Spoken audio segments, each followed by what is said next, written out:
परम प्रेममय जुगपुरुषोत्तम श्री श्री ठाकुर अनुकूल चंद्रेर अतुल चरणे जानाई आमार शतकोटी प्रणाम। जय गुरु सकल इष्टप्राण दादा मायरा। विधिर दया लाभ करते, विधिके लाभ करते, कपालेर लिखनके बदलाते, आमादेर भाग्यके बदले फेलते परम दयाल जुगपुरुषोत्तम श्री श्री ठाकुर अनुकूल चंद्र आमादेरके जे विधिविधानगुलो दिएछेन সেই বিধিবিধানগুলো জেনে নিয়ে যদি আমরা সেই মতো করে কর্ম করে চলতে পারি তাহলে যে প্রকৃতপক্ষে আমরা আমাদের ভাগ্যকেই বদলে ফেলতে পারি সেটা কিন্তু বারে বারে প্রমাণিত। পরম দয়াল যুগপুরুষোত্তম শ্রী শ্রী ঠাকুর অনুকূলচন্দ্র আমাদেরকে সবার আগে একটি সাবধান বাণী দিলেন। তিনি বললেন, লাখ ধান্দায় মনটি ব্যস্ত, ইষ্ট ধান্দায় পইলি না, তবুও চাষ বিধির দয়া মতিচ্ছন্ন বুঝলি না। আমরা প্রত্যেকেই বিধির দয়া লাভ করতে চাই, কপালের লিখনকে বদলাতে চাই, খারাপ সময় থাকলে সেটাকে পরিবর্তন করতে চাই, আমরা আমাদের ভাগ্যকে বদলে ফেলতে চাই, আমাদের জীবন থেকে বাঁধা বিপদ গ্রহদোষকে দূর করতে চাই। আর এগুলো সমস্ত কিছু তখনই যাবে যখন আমরা বিধির দয়া লাভ করতে পারবো। স্বয়ং বিধাতা যখন এসে আমাদের বিধি লিখে দেবেন তখন কিন্তু আমরা এগুলো থেকে মুক্তি লাভ করব। परम दयाल जुगपुरुषोत्तम श्री श्री ठाकुर अनुकूल चंद्र बार बार करे आमादेर मनटाके इष्ट चरणे न्यस्त करार कथा बोलेछेन। आमरा लाख धान्दाय मनटाके व्यस्त करे रेखे दिई, केउ टाका पयसा निये भाबछि, केउ कामना बासना चरितार्थ करार कथा भाबछि, केउ अर्थ सम्पत्ति प्रतिपत्ति बाड़ी घरदर एगुलो निये कथा भाबछि, केउ व्यवसा बाणिज्येर कथा भाबछि, केउ कर्मेर कथा भाबछि, केउ आबार कारोर क्षति करार कथा भाबछि, केउ आबार अहंकार करछि, हिंसा करछि। तो এই বিভিন্ন জিনিসগুলো দিয়ে মনটাকে আমরা কিন্তু ভরিয়ে তুলছি, লাখ ধান্দায় মনটাকে ব্যস্ত করে রেখে দিচ্ছি, কিন্তু ইষ্ট ধান্দার কথা আমরা আর মাথায় আনছি না। ইষ্টচরণে আশ্রয় নিয়ে আমাদেরকে যে চলতে হয়, ইষ্টচরণে আশ্রয় নিয়ে ইষ্টের আদেশ নির্দেশ মেনে যে চলতে হয়, ইষ্টের প্রত্যেকটা বিধিবিধান মেনে যে চলতে হয়, সেই দিকে কিন্তু আমরা আর কেউ এগিয়ে চলছি না। আমরা প্রত্যেকেই শুধুমাত্র কামনা বাসনা লালসার দাস হয়ে সেই মতো করে চলার চেষ্টা করছি। এই জগৎ সংসারে ইষ্টচরণ আশ্রয় ছাড়া যে কোনো কিছু লাভ সম্ভব নয়। ইষ্টচরণ আশ্রয়ে তাঁর বলা প্রত্যেকটা বিধান মেনে যদি আমরা চলার চেষ্টা করি তবেই যে প্রকৃত রূপে আমরা তাকে লাভ করতে পারবো, তবেই যে প্রকৃত রূপে আমরা ভালো থাকতে পারবো, তবেই যে প্রকৃত রূপে আমরা এই জগৎ সংসারকে সুন্দর রূপে তৈরি করতে পারবো, আমরা প্রকৃত রূপে সুখী মানুষ হয়ে উঠবো, শান্তি পাবো, অর্থ প্রতিপত্তি কোনো কিছুর অভাব আমাদের আর হবে না, সেইটা আমরা কেউই বোঝার চেষ্টা করি না। পরম দয়াল বলছেন, ভাবছো বসে চলবে কিসে, ভাববার তুমি কে, ভাববার যিনি ভাবছেন তিনি, তুমি ভাবো তাকে। আমরা অর্থ প্রতিপত্তি সম্পত্তি নিয়ে ভাবতে থাকছি, উন্নতি নিয়ে ভাবতে থাকছি, স্বামী স্ত্রী পুত্র কন্যা তাদের নিয়ে ভাবতে থাকছি, আয় ইনকাম বলুন বা যে কোনো জিনিস নিয়ে আমরা ভাবতে থাকছি, কিন্তু সেই ইষ্ট চিন্তাটা আমাদের মনে আর আসছে না। আমরা যে পরম পিতাকে ডাকলেই সমস্ত কিছু অটোমেটিক্যালি শুভ ফল লাভ হবে, সমস্ত কিছু লাভ করতে পারবো, সেইটা আর আমরা ভাবতে পারছি না। আমাদেরকে সবার প্রথম যে ইষ্টচরণে আশ্রয় গ্রহণ করে ইষ্টের কথা ভাবতে হবে, তাঁর নাম জপ করতে হবে, তাঁর বলা বিধান মেনে চলতে হবে, আদেশ নির্দেশ মেনে চলতে হবে, সেই মতো করে কর্ম করলাম, তাঁর বলা বিধান মেনে চললাম, নাম জপ করলাম, তাতে করেই যে প্রকৃতরূপে সমস্ত কিছু লাভ হবে সেটা কিন্তু আমরা আর কেউই মানতে চাই না। দেখবেন যখনই বিপদে পড়ি আমরা তখন পরম দয়ালকে ডাকতে থাকি, আর যখন ভালো থাকি তখন পরম দয়ালকে ডাকতে ভুলে যাই, তখন আমরা লাখ ধান্দায় মনটাকে ব্যস্ত করে রেখে দিই।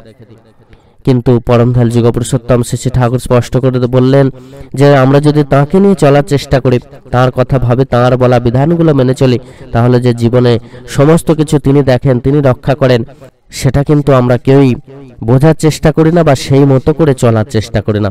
এতে করে আখেরে কিন্তু আমাদেরই সমস্যার মধ্যে পড়তে হয়। পরম দয়াল আরো বললেন, যা ইচ্ছা তাই করবে তুমি, তা কিন্তু চলবে না, ভালো ছাড়া মন্দ করলে পরিস্থিতি ছাড়বে না। এই জগৎ সংসারে কর্মের ফল কিন্তু গ্রহণ করতে হবে, কোনো পরিস্থিতি আপনাকে ছাড়বে না। ভালো করলে ভালো ফল পাবেন, খারাপ করলে খারাপ ফল পাবেন। যা ইচ্ছা করে চলবেন, যেমন তেমন কর্ম করবেন, যেমন তেমন ভাবে খাদ্যখানা গ্রহণ করবেন, তাতে করে আপনার শরীর যেমন শেষ হয়ে যাবে, অপরদিকে আপনার যে বাধা বিপদ গ্রহদোষ এগুলো কিন্তু আসতেই থাকবে। যেমন কর্ম করবেন তেমন ফল লাভ হবে, সোজা কথা, শাস্ত্রের এই বিধান। পরম দয়াল বলছেন যা ইচ্ছা তাই করলে কিন্তু চলবে না। ভালো ছাড়া মন্দ করলে, আমরা ভালো কাজ ছেড়ে যদি খারাপ কাজ করতে থাকি, তাহলে পরিস্থিতি আমাদের পিছু ছাড়বে না, পরিস্থিতি কবলে আমাদের পড়তেই হবে, খারাপ কিছু না কিছু আমাদের সাথে ঘটবেই ঘটবে। তাই তো আমাদেরকে ইষ্ট চিন্তা করে ইষ্টচরণ আশ্রমে তাঁর বলা প্রত্যেকটা বিধানকে মেনে চলতে হয়। যা ইচ্ছা করলে হয় না, তিনি যেমনটা চেয়েছেন সেই মতো করে চলা লাগে, তিনি যেমনটা বলেছেন সেই মতো করে চলা লাগে। আমরা যদি সেইভাবে তাঁর বলা প্রত্যেকটা বিধিবিধানকে যথাযথভাবে মেনে চলতে পারি, তাহলে প্রকৃতরূপে তাঁকে লাভ করে, তাঁর আশীর্বাদ লাভ করে আমাদের জীবনকে কিন্তু সুন্দর সুমধুর করে তুলতে পারবো। তিনি আরো বললেন, বিধির নীতির একটু ব্যাঘাত একটু অবহেলা তার আকাশ পাতাল তফাৎ করে দুস্থিয়ানা অবস্থার। বিধির নীতির একটু ব্যাঘাত যদি ঘটে, সামান্যতম ব্যাঘাতও যদি ঘটে, তার প্রতি যদি অবহেলা হয়, তাহলে কিন্তু আমাদের জীবন ধ্বংস হবেই হবে, তছনছ হবেই হবে। বিধির বিধান যেমন যতটা আমরা মেনে চলবো ততটাই ফল কিন্তু আমরা লাভ করবো, স্পষ্ট কথা। তাকে আমরা যতটা ডাকতে পারবো, যেমন ভাবে তাঁর বলা বিধানগুলো মেনে চলতে পারবো, ততটাই ঠিক কিন্তু আমরা ফল পাবো, আর সেটাই হবে বিধাতার লেখা। এখানে অন্য কিছু কিন্তু আর আসছে না। আমরা যেমন কর্ম করব তেমন ফল লাভ করব, বিধির নিয়ম যেমন মেনে চলবো তেমন কিন্তু আমরা সমস্ত কিছুকে চালাতে পারবো। তিনি আরো বললেন, বিধি কিন্তু নয়কে জ্ঞানী নয়কে জ্যান্ত নয় চেতন, ইষ্টানুক বেত্তা জ্ঞানীর জ্ঞানেই বিধির নিয়ন্ত্রণ। বিধির নীতির একটু বেচাল একটু বেসামাল, দক্ষতাহীন শিথিল চলন ভাঙাই জীবন তাল। তাই বিধির নীতিকে কিন্তু এদিক ওদিক করা যাবে না। তিনি যে যে বিধানগুলো দিয়েছেন ঠিক ঠিকভাবে সেইভাবে আমাদেরকে মেনে চলতে হবে। কাজ ও কথায় অমিল যেথায়, লোক ভাড়ানো গোপন চলন, এমন চলায় নিছক জানিস লুকিয়ে আছে কুটিল পতন। আমাদের পতনও কিন্তু অবশ্যম্ভাবী হবে যখন আমরা কাজে এবং কথায় আমাদের কোনো মিল থাকবে না, অমিল থাকবে। যখন আমরা গোপন চলনে চলার চেষ্টা করব, তখনই কিন্তু আমাদের পতন অবশ্যম্ভাবী হবেই হবে।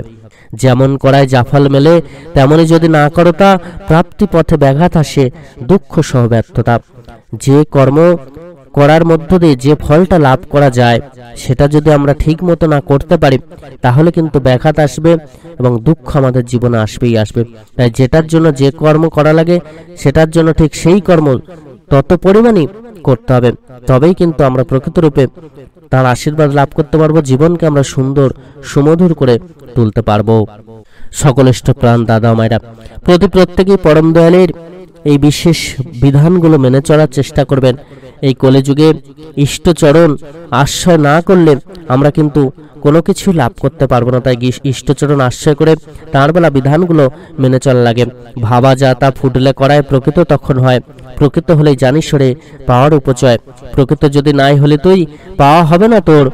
ভাবের জলে তৃষ্ণা কি যায়, তৃষ্ণাই রইবি ভোর। তাই আমাদেরকে প্রকৃত হয়ে উঠতে হবে।